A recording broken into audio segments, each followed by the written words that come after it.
I want to know how you did the marketing. You're both, you and Greg were door-to-door salespeople, so you've got a lot of experience eyeball to eyeball with customers, which I'm sure came in handy. But how did you market your subscription? What was the model?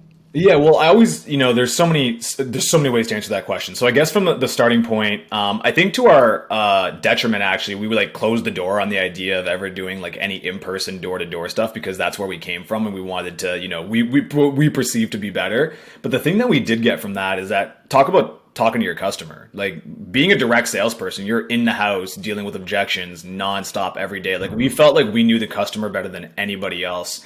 So this was during the weird times of like in food, there was these huge arguments between organic and natural and no added hormones or antibiotic free. Like the claims were really becoming a big issue for a lot of people and trying to get transparency. So for us, it was, how do we start with the messaging? Like, what is this brand about? Because at the end of the day, that was how we wanted to win. I'm a huge branding guy. And actually part of the reason why, True Local was the option was because I really wanted to enter a market where we could prove that a strong brand could do a lot for a company.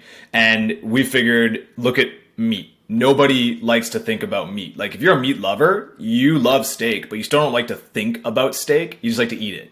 So we figured, okay, what if we could reframe that? Like what if we could make meat cool or make meat sexy? And I like to think that we succeeded in that. Our social following has blown up and we would get so many submissions from people that would just take a picture of the black box. So it's the black box that says, I love local. And that in itself became its own marketing channel. So not to kind of talk too high level, but that was a big part of us. It really was, how do we make the brand something that people want to align with?